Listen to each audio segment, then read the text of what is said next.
श्री सत्यनारायण भगवान की जय हो। आइए भक्तों, श्री सत्यनारायण भगवान की कथा सुनते हैं।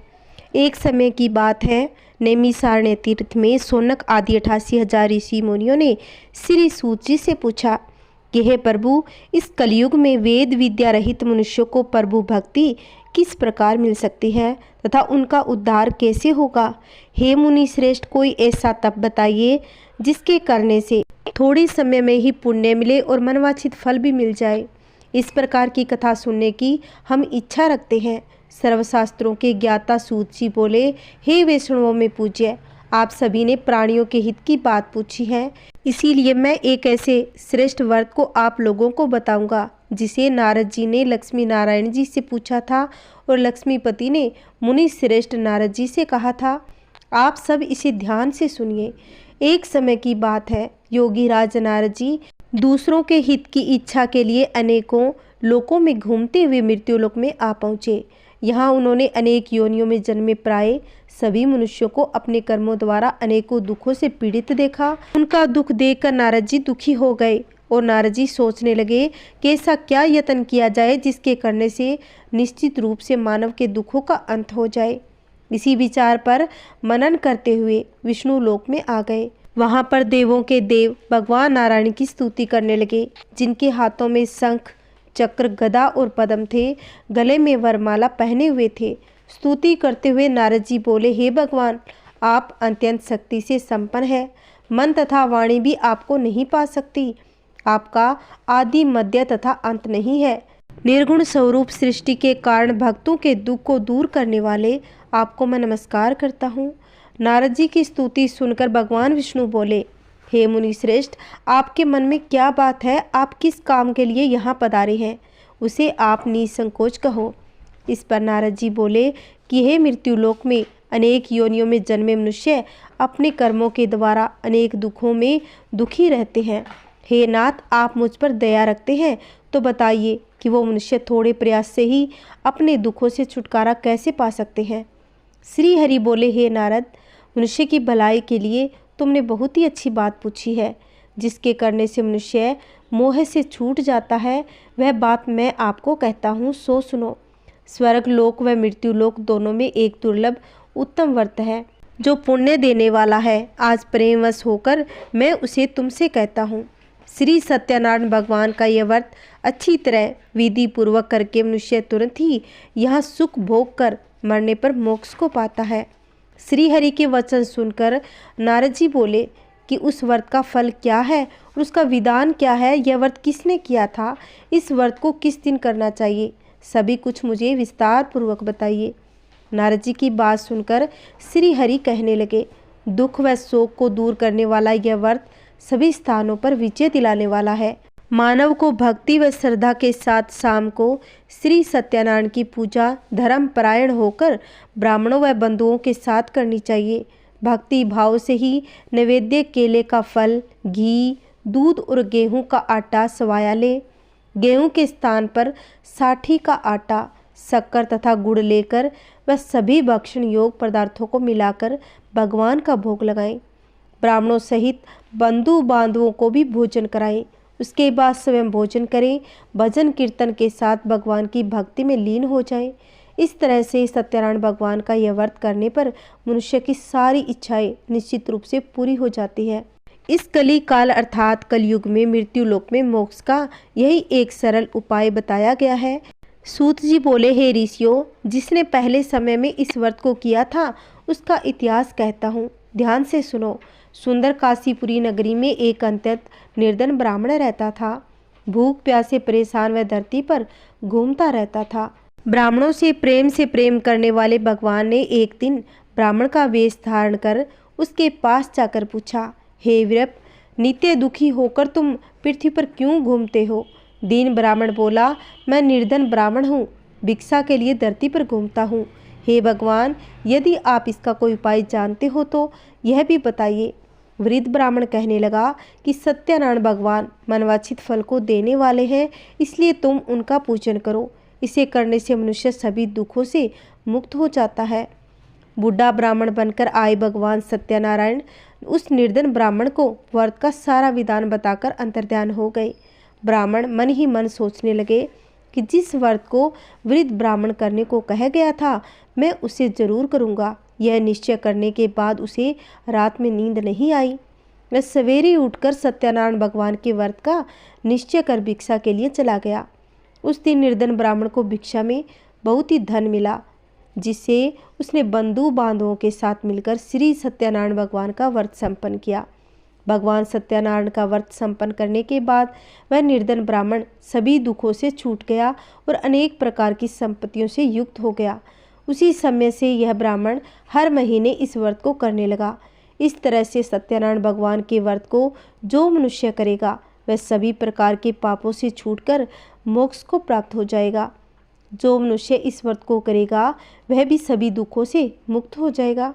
सूत जी बोले, इस तरह से नारद जी से नारायण जी का कहा हुआ श्री सत्यनारायण व्रत को मैंने तुमसे कहा। हे विप्रो, मैं अब और क्या कहूँ। ऋषि बोले, हे मुनिवर, संसार में उस विप्र से सुनकर किस किसने इस व्रत को किया, हम सब इस बात को सुनना चाहते हैं और इसके लिए हमारे मन में श्रद्धा का भाव है। सूत जी बोले, हे मुनियों, जिसने इस व्रत को किया है वह सब सुनो। एक समय वही विप्र धन ऐश्वर्य के अनुसार अपने बंधु बांधवों के साथ इस व्रत को करने को तैयार हुआ। उसी समय एक लकड़ी बेचने वाला बूढ़ा आदमी आया और लकड़ियां बाहर रखकर अंदर ब्राह्मण के घर में गया। प्यास से दुखी वह लकड़हारा उनको व्रत करते देखकर ब्राह्मण को नमस्कार कर पूछने लगा कि आप यह क्या कर रहे हो, इसे करने से क्या फल मिलेगा, कृपा मुझे भी बताइए।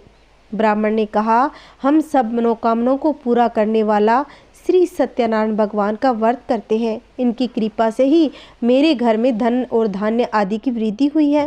ब्राह्मण से सत्यनारायण व्रत के बारे में जानकर लकड़हारा बहुत प्रसन्न हो गया। चरना अमृत लेकर वह प्रसाद खाने के बाद वह अपने घर आया। लकड़हारे ने अपने मन में संकल्प किया कि आज लकड़ी बेचने से जो भी धन मिलेगा उसी से श्री सत्यनारायण भगवान का उत्तम व्रत करेगा। मन में इस विचार से बूढ़ा आदमी सिर पर लकड़ियां रखकर उस नगर में बेचने गया। जहाँ धनी लोग ज़्यादा रहते हैं उस नगर में उसे अपनी लकड़ियों का दाम पहले से 4 गुना अधिक मिला। लकड़हारा प्रसन्नता के साथ दाम लेकर केले, शक्कर, घी, दूध, दही और गेहूं का आटा ले और सत्यनारायण भगवान के व्रत की अन्य सामग्रियां लेकर अपने घर को गया। वहां उसने अपने बंधु बांधवों को बुलाकर विधि विधान से सत्यनारायण भगवान का पूजन और व्रत किया। इस व्रत के प्रभाव से वह बूढ़ा लकड़हारा धन पुत्र आदि से युक्त होकर संसार के समस्त सुख भोग कर अंतकाल में बैकुंठ धाम को चला गया। सूत जी बोले, हे श्रेष्ठ मुनियों, अब आगे की कथा कहता हूँ। पहले समय में उल्कामुख नाम का एक बुद्धिमान राजा था। वह सत्यवक्ता और जितेंद्रिय था। प्रतिदिन देव स्थानों पर जाता और निर्धनों को धन देकर उनके कष्ट दूर करता था। उसकी पत्नी कमल के समान मुख वाली तथा सती साध्वी थी। भद्रशिला नदी के तट पर उन दोनों ने श्री सत्यनारायण भगवान का व्रत किया। उसी समय साधु नाम का एक वेश्या आया। उसके पास व्यापार के लिए बहुत सा धन भी था। राजा को व्रत करते देखकर वह विनय के साथ पूछने लगा कि हे राजन, भक्ति भाव से पूर्ण होकर आप ये क्या कर रहे हो? मैं सुनने की इच्छा रखता हूँ, आप मुझे भी बताएं। राजा बोला, हे साधु, अपने बंधु बांधवों के साथ पुत्र आदि की प्राप्ति के लिए एक महाशक्तिमान श्री सत्यनारायण भगवान का व्रत व पूजन कर रहा हूँ। राजा के वचन सुनकर साधु आदर से बोला, हे राजन, मुझे इस व्रत का सारा विधान कहिए। आपके कथा अनुसार मैं भी इस व्रत को करूँगा। मेरी भी कोई संतान नहीं है। इस व्रत को करने से निश्चित रूप से मुझे संतान की प्राप्ति हो जाएगी। राजा के व्रत का सारा विधान सुनकर व्यापार से निर्वृत्त होकर वह अपने घर को गया। साधु वेश्या ने अपनी पत्नी को संतान देने वाले इस व्रत का वर्णन कह सुनाया और कहा कि जब मेरी संतान हो जाएगी तब मैं इस व्रत को करूँगा। साधु ने इस तरह के वचन अपनी पत्नी लीलावती से कहे। एक दिन लीलावती पति के साथ आनंदित हो संसारिक धर्म में प्रवृत्त होकर सत्यनारायण भगवान की कृपा से गर्भवती हो गई। 10वें महीने में उसके गर्भ से एक सुंदर कन्या ने जन्म लिया। दिनों दिन वह ऐसे बढ़ने लगी जैसे कि शुक्ल पक्ष का चंद्रमा बढ़ता है। माता पिता ने अपनी कन्या का नाम कलावती रखा। एक दिन लीलावती ने मीठे शब्दों में अपने पति को याद दिलाया कि आपने सत्यनारायण भगवान के जिस व्रत को करने का संकल्प लिया था उसे करने का समय आ गया। अब आप इस व्रत को करिए। साधु बोला कि हे प्रिय, इस व्रत को मैं उसके विवाह के बाद करूँगा।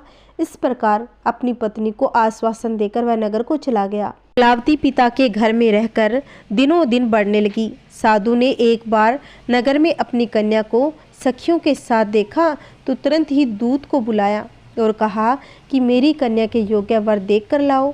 साधु की बात सुनकर दूत कंचन नगर में पहुंचा। वहां देखभाल कर लड़की के सुयोग्य वाणिक पुत्र को ले आया। सुयोग्य लड़के को देख साधु ने बंधु बांधों को बुलाकर अपनी पुत्री का विवाह कर दिया। लेकिन दुर्भाग्य की बात यह कि साधु ने अभी भी श्री सत्यनारायण भगवान का व्रत नहीं किया। इस पर श्री सत्यनारायण भगवान क्रोधित हो गए और श्राप दिया कि साधु को अत्यधिक दुख मिले। अपने कार्य में कुशल साधु बनिया जमाई को लेकर समुद्र के पास स्थित होकर रत्नासारपुर नगर में गया। वहां जाकर दामाद ससुर दोनों मिलकर चंद्रकेतु राजा के नगर में व्यापार करने लगे। एक दिन भगवान सत्यनारायण की माया से एक चोर राजा का धन चुराकर भाग गया। उसने राजा के सिपाहियों को अपना पीछा करते देख चुराया हुआ धन वहां रख दिया जहाँ साधु अपने जमाई के साथ ठहरा हुआ था। राजा के सिपाहियों ने साधु वेश्य के पास राजा का धन पड़ा देखा तो वह ससुर जमाई दोनों को बांधकर प्रसन्नता से राजा के पास ले गया और कहा कि उन दोनों चोरों को हम पकड़ लाए हैं, आप आगे की कार्रवाई की आज्ञा दें। राजा की आज्ञा से उन दोनों को कठिन कारावास में डाल दिया गया और उनका सारा धन भी उनसे छीन लिया गया। श्री सत्यनारायण भगवान के श्राप से साधु की पत्नी भी बहुत दुखी हुई। घर में जो धन रखा था उसे चोर चुरा ले गए। शारीरिक तथा मानसिक पीड़ा व भूख प्यास से अति दुखी हो अन्न की चिंता में एक ब्राह्मण के घर गई। वहां उसने श्री सत्यनारायण भगवान का व्रत होते देखा। फिर कथा भी सुनी और प्रसाद ग्रहण कर रात को घर वापस लौट आई।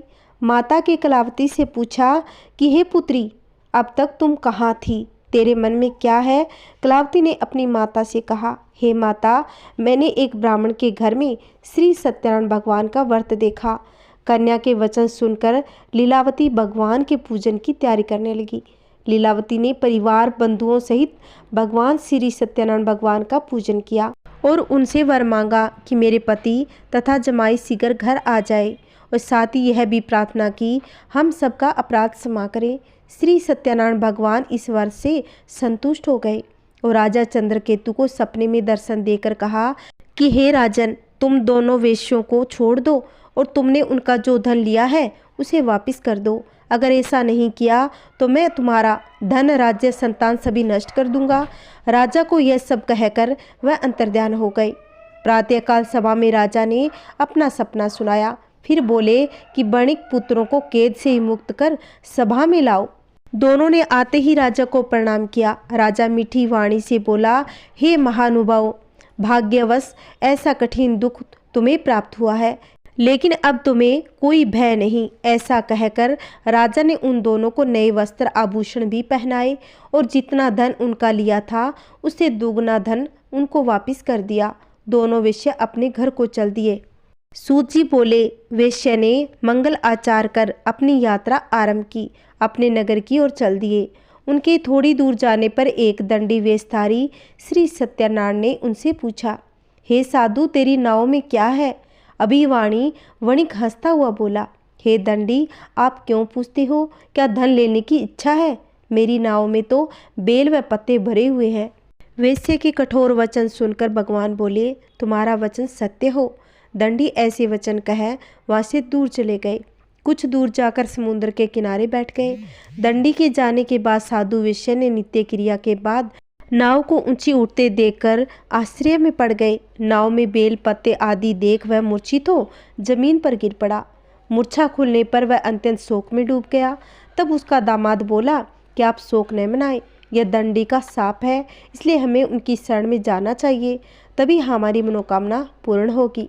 दामाद की बात सुनकर वह दंडी के पास पहुंचा और अत्यंत भक्ति भाव से नमस्कार करके बोला, मैंने आपसे जो जो असत्य वचन कहे थे उनके लिए मुझे क्षमा दे। ऐसा कहकर महान शोकातुर होकर रोने लगा। तब दंडी भगवान बोले, हे वणिक पुत्र, मेरी आज्ञा से बार बार तुम्हें दुख प्राप्त हुआ है, तो मेरी पूजा से विमुख हुआ।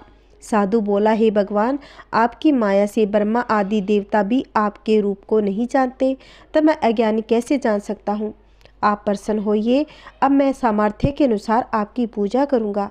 मेरी रक्षा करो और पहले के समान नौका में धन भर दो। साधु वैश्य के भक्ति पूर्वक वचन सुनकर भगवान प्रसन्न हो गए। उनकी इच्छा अनुसार वरदान देकर भगवान अंतर्ध्यान हो गए। सूर जमाई जब नाव पर आए तो नाव धन से भरी हुई मिली। फिर वही अपने अन्य साथियों के साथ सत्यनारायण भगवान का पूजन कर अपने नगर को चल दिए। जब नगर के नजदीक पहुंचे तो दूत को घर पर खबर करने के लिए भेज दिया। दूत साधु की पत्नी को प्रणाम कर कहने लगा कि मालिक अपने दामाद सहित नगर के निकट आ गए।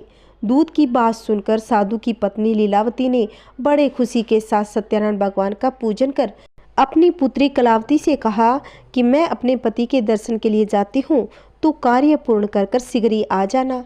माता के ऐसे वचन सुन कलावती जल्दी में प्रसाद छोड़कर अपने पति के पास चली गई। प्रसाद की अवज्ञा के कारण श्री सत्यनारायण भगवान रुष्ट हो गए और नाव सहित उसके पति को पानी में डुबो दिया। कलावती अपने पति को वहां ना पाकर रोती हुई जमीन पर गिर गई। नौका को डूबा हुआ देख वह कन्या को रोता देख साधु दुखी होकर बोला कि हे प्रभु, मुझसे तथा मेरे परिवार से जो भूल हुई है मुझे क्षमा करे। साधु के दीन वचन सुनकर श्री सत्यनारायण भगवान प्रसन्न हो गए और आकाशवाणी हुई कि हे साधु, तेरी कन्या मेरे प्रसाद को छोड़कर आई है, इसलिए उसका पति अदृश्य हो गया। यदि वह घर जाकर प्रसाद खाकर लौटती है तो इसे इसका पति अवश्य ही मिलेगा। ऐसी आकाशवाणी सुन कलावती घर पहुंचकर प्रसाद खाने लगी। फिर आकर अपने पति के दर्शन किए। उसके बाद साधु अपने बंधु बांधवों सहित श्री सत्यनारायण भगवान का विधि विधान के साथ पूजन किया। इस लोक का सुख भोग कर वह अंत में स्वर्ग लोक को जाता है। सूत जी बोले, हे ऋषियों, मैं और भी एक कथा सुनाता हूँ, उसे भी तुम ध्यान पूर्वक होकर सुनो। प्रजा पालन में लीन तुंग ध्वज नाम का एक राजा था। उसने भी भगवान का प्रसाद त्याग कर बहुत ही दुख सहन किए। एक बार वन में जाकर वन्य पशुओं को मारकर वह बड़ के पेड़ के नीचे आया। वहां उसने ग्वालों को भक्ति भाव से अपने बंधुओं सहित सत्यनारायण भगवान का पूजन करते देखा। अभिमान वंश राजा ने उन्हें देखकर भी पूजा स्थान में नहीं गया और ना ही उसने भगवान को नमस्कार किया। ग्वालों ने भी राजा को प्रसाद दिया, लेकिन उसने वह प्रसाद नहीं खाया। प्रसाद को वहीं छोड़कर अपने नगर को चला गया। जब वह नगर में पहुंचा तो वहां सब कुछ तहस नहस हुआ पाया। उसका सब कुछ खत्म हो गया। वह शीघ्र ही समझ गया कि यह सब कुछ भगवान ने किया है। वह दोबारा ग्वालों के पास पहुंचा और विधि पूर्वक पूजा कर प्रसाद ग्रहण किया। श्री सत्यनारायण भगवान की कृपा से सब कुछ पहले जैसा हो गया। दीर्घ काल तक सुख भोगने के बाद मरणों उपरांत उसे स्वर्गलोक की प्राप्ति हुई। जो मनुष्य परम दुर्लभ इस व्रत को करेगा वह भगवान सत्यनारायण की कृपा से उसे धन दाने की प्राप्ति होगी। निर्धन धनी हो जाता है और भय मुक्त हो जीवन जीता है। संतानहीन मनुष्य को संतान सुख मिलता है और सारे मनोरथ पूर्ण होने पर मानव अंतकाल में बैकुंठ धाम को जाता है। सूत जी बोले, जिन्होंने पहले इस व्रत को किया है अब उनके दूसरे जन्म की कथा कहता हूँ। वृद्ध सतानंद ब्राह्मण ने सुदामा का जन्म लेकर मोक्ष की प्राप्ति की। लकड़हारे ने अगले जन्म में निषाद बनकर मोक्ष प्राप्त किया और उल्का मुख नाम का राजा दशरथ होकर बैकुंठ को गया। साधु नाम के वैश्य ने मोर ध्वज बनकर अपने पुत्र को आरे से चीर कर मोक्ष पाया और महाराज तुंग ध्वज ने स्वयं भू होकर भगवान में भक्ति युक्त हो कर्म कर मोक्ष को पाया। एक समय की बात है, किसी नगर में दादी पोती रहती थी। दोनों हर रोज सत्यनारायण भगवान की कहानी कहती थी। वह एक लोटे में जल भरकर फूल रखकर कहानी कहती और सत्यनारायण का नाम लेकर अर्घ्य दे देती। पोती बड़ी हुई तो उसका विवाह हो गया। वह ससुराल जाने लगी। तब उसकी दादी ने उसे एक लोटा दिया। लोटे में जल भरकर और फूल डालकर दिया। दादी के पास इसके अलावा और कुछ भी नहीं था। पोती ससुराल की ओर चल दी। सोचती जाए कि ससुराल में सभी पूछेंगे और मैं क्या कहूँगी। वह कुछ नहीं लाई। वह ससुराल वालों को क्या कहेगी, यही सोचते जा रही थी। सत्य भगवान ने उसकी मनोदशा देखकर सोचा कि इसका कष्ट मिटाना होगा। रास्ते में वह भगवान सत्यनारायण की कहानी कहती गई और अर्घ्य देती गई, जिससे हीरे मोतियों और गहनों का भंडार जमा हो गया। वह उन गहनों को ओढ़ पहनकर ससुराल चली गई। ससुराल जाने पर ससुर ने कहा कि हमारी बहू तो बहुत बड़े घर से आई है, बहू सारा धन भी साथ लेकर आई है। बहू के आने पर सास ने अपने पति से कहा कि आप पड़ोसन के यहाँ से मूंग और चावल उधार ले आओ, बहू के लिए खाना बना देंगे। इस पर बहू ने कहा कि आप मेरे लोटे के जल से रसोई बनाओ। जैसे लोटे के जल से रसोई बनाई तो भगोना भर गया और उसमें अनेकों प्रकार व्यंजन तथा मिठाइयाँ भर गई। खाना बनने के बाद सास ने अपनी बहू से खाने के लिए कहा तो बहू बोली कि ससुर जी ने अभी तक नहीं खाया, आपने और मेरे पति ने भी नहीं खाया, तो मैं कैसे खा लूँगी। बहू ने कहा कि मेरा नियम है कि मैं सत्य भगवान की कहानी के बाद ही खाती हूँ। बहू ने सत्यनारायण भगवान की कहानी कही, सभी ने सुनी, जिसके प्रभाव से उनके घर में धन का ढेर लग गया। और सास सत्यवान भगवान का प्रसाद पड़ोसन में बांटने गई तो पड़ोसन ने कहा कि अभी तो मूंग चावल उधार ले गई थी, तो इतना धन अचानक कहाँ से आ गया। तब सास ने कहा कि मेरी बहू सत्यनारायण भगवान की कथा कहती है, उसका नियम है, उन्हीं सत्यनारायण भगवान ने इतना धन दिया है। हे सत्यनारायण भगवान, जैसा साहूकार की बहू को धन दिया वैसा सबको देना। कहानी कहने वाले के और कहानी सुनाने वाले के और सब परिवार पर अपनी कृपा बनाए रखना।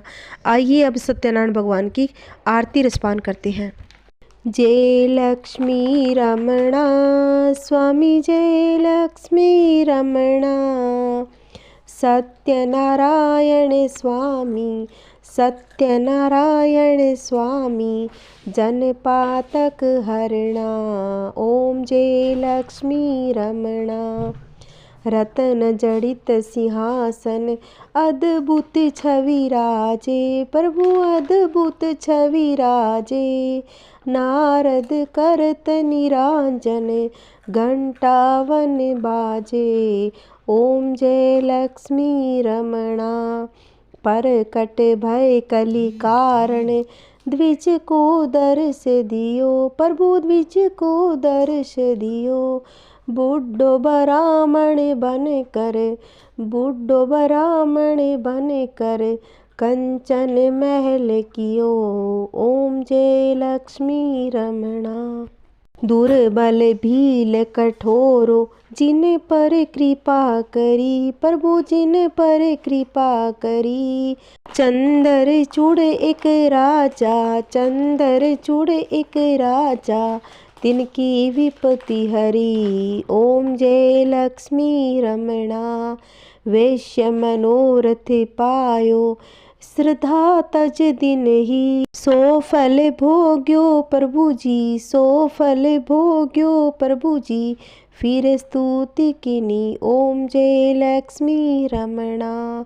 भव भक्ति के कारण छिन छिन रूप धर्यो, प्रभु छिन छिन रूप धर्यो। श्रद्धा धारण किन्ही, तिनको काज सर्यो। ओम जय लक्ष्मी रमणा। ग्वाल बाल संग राजा वन में भक्ति करी, प्रभु वन में भक्ति करी। मन वांछित फल दीनो, मन वांछित फल दीनो, दीन दयालु हरि। ओम जय लक्ष्मी रमणा। चढ़त प्रसाद सवायो, चढ़त प्रसाद सवायो, कदली फल मेवा, प्रभु कदली फल मेवा। धूप दीप तुलसी से राजी सच देवा। ओम जय लक्ष्मी रमणा। सत्यनारायण जी की आरती जो कोई नर गावे, रिद्धि सिद्धि सुख संपत्ति, रिद्धि सिद्धि सुख संपत्ति सहज रूप पावे। ओम जय लक्ष्मी रमणा, जय लक्ष्मी रमणा, स्वामी जय लक्ष्मी रमणा। सत्यनारायण स्वामी, सत्यनारायण स्वामी, जनपातक हरणा। ओम जय लक्ष्मी रमणा, जय लक्ष्मी रमणा, स्वामी जय लक्ष्मी रमणा। बोलिए सत्यनारायण भगवान की जय हो। जय श्री कृष्णा, राधे राधे।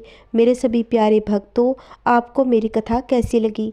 अगर आपको अच्छी लगी हो तो प्लीज़ मेरे चैनल को सब्सक्राइब करें, लाइक करना ना भूलें और कमेंट में जय श्री कृष्णा अवश्य लिखें। अगर आपने अभी तक मेरे चैनल को सब्सक्राइब नहीं किया है तो प्लीज़ मेरे चैनल को सब्सक्राइब करके रखें, जिससे आने वाली वीडियो की नोटिफिकेशन आपको मिल जाएगी। जय श्री कृष्णा, राधे राधे। मेरे सभी प्यारे भक्तों, मेरी ओर से राम राम। मेरे सभी प्यारे भक्तों पर भगवान श्री कृष्ण की कृपा सदा सर्वदा बनी रहे।